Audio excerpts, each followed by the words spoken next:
welcome. You're watching Market Headstart on Moneycontrol. I'm Sakshi Batra, and this is where we get you prepared for the trading setup of the day. I also have with me Kshitij Anand. He's the markets editor at Moneycontrol. Good morning, Kshitij, and thanks very much for joining in. Well, last week was perhaps the very big week break because we actually saw bear grip on D Street completely. In fact, we actually saw about 2% drop in both the benchmark indices on a week-on-week basis, be it Nifty or the Sensex. And this week it's again going to be a truncated one. Tomorrow, on the account of Holi, markets are going to be shut. But again, it looks like we are standing on a weak wicket right now, looking at the kind of global cues that we have, and also the concerns over the fall in oil prices. So, Kshitij, what are the markets going to do today? How are they going to react to these kind of macro news and the triggers that we are getting from across the globe? Well, morning Sashi, and good morning viewers. Well, if you really have to sum up what really happened in the weeks, let's start from there. It was indeed a volatile week for Indian markets. In fact, both Sensex and Nifty break or reached below their crucial support levels. In fact, Sensex is now below 38,000. Nifty 50 failed to hold on to that 11,000 mark, and now next bit of crucial support is placed at 10,800, followed by 10,600 levels. Now, if you look at today, if you look at the global cues right now, well, at this point in time, there's a higher possibility that we are looking for a manic Monday or a black Monday on D Street. And why we say that is because we are seeing already, above over 200 point kind of a drop in SGX 50. Overnight, on Friday, we saw US markets sliding. Asian markets are also trading with in deep red at this point in time. Now, why is that? Because of a steep fall seen in crude oil prices. Now, crude oil prices have plunged around about 30% and are now trading around about $34 per barrel. Now, Sakshi, you might just ask me, is falling crude oil prices is something which is good for Indian economy or India as such? Well, to support the statement, yes, I'll say that. Yes, it is indeed a very good sign for the Indian economy per se. Right, because a $1 drop in crude oil prices results in saving of around about 3,000 odd crores. That's what some estimates suggest at this point in time. But it is not good for the overall economic structure and for the market structure per se. Now, why we say that is because a lot of anecdotal evidence suggests that a lot of rallies which we have seen in the past is ideally on the back of rising crude oil prices. Yeah. Right. And why we say that is because rising crude oil prices suggest economic activity. Yeah. Right. If in case crude oil prices are falling for some reason or the other, it does suggest that economic activity, that means global economic activity, is something which is at fault or which is slowing down, and that is not a very good news for bulls per se at this point in time. Now, apart from that, if in case we look at other cues, apart from crude oil prices or falling crude oil prices, then rupee also plunged sharply against the US dollar. On Friday, we saw 46 paisa kind of a decline, and foreign institutional investors continues to pull out money. Especially on a Friday, we saw a pullout of around about 3,600 odd crores from Indian equity markets. Absolutely. So that is a big overhang that we have to brace up for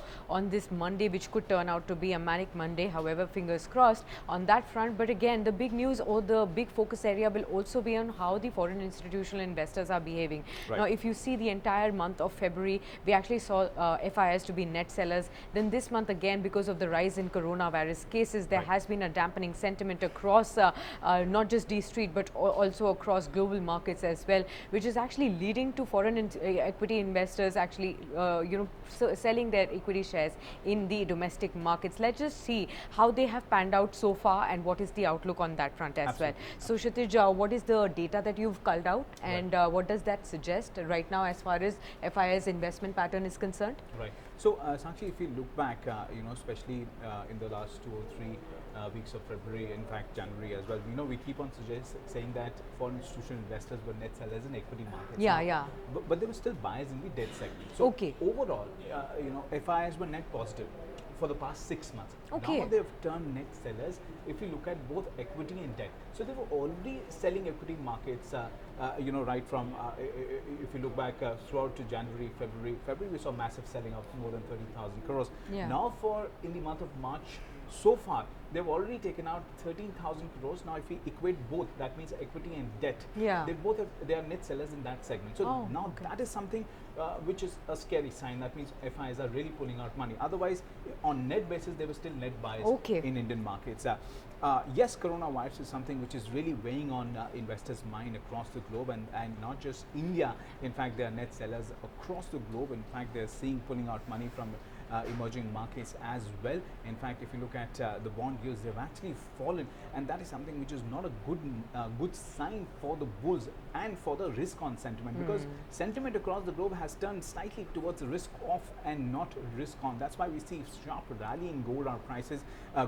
In fact, India gold has touched a fresh record high above 44,000 per 10 grams. So that is something which is happening. So the risk of sentiment is at play at this point in time. Absolutely. Now, apart from this, let's also focus a bit on what are the technical patterns really suggesting to us, and what are the crucial levels that we need to watch out for. So, Kshitij, could you help us on that front? Right. So if you look at the technical parameters, I think although Nifty 50 formed a kind of a hammer-like pattern, but on the weekly charts it formed a bearish candle.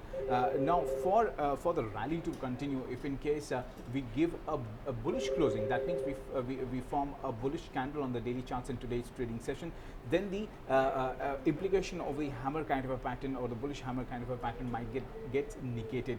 But if in case we do see another bearish candle, then yes, the decline will continue. The first support for the index is placed at 10,827, 10,800 levels. In case we slip below this level, the next bit of support is placed at 10,600 levels. On the higher side, 11,000 still remains to be a big support, a big resistance, followed by 11,250 and 11,433. Now remember, we are trading close to 11,000 levels. That means if you look at the Friday's closing, but looking at the global structure at this point in time, we might not be able to hold on to this level or reclaim this level at this point in time. So there's a higher chances we consolidate around about 10,800. In case we breach that, 10,600 is the next bit of support to watch out for. All right, so those are the crucial levels to watch out for, and they will be defining the trading range also for the markets today. Let's also focus on some of the stocks that could be in action on basis of the individual news flows. So, Kshitij, the top stocks on your radar for today would be? Right. Well, Yes Bank failed to go out of the news. Why we say that is because the Mumbai court on March 8 ordered a police custody for former Yes Bank FD and CEO Rana Kapoor till March 11th.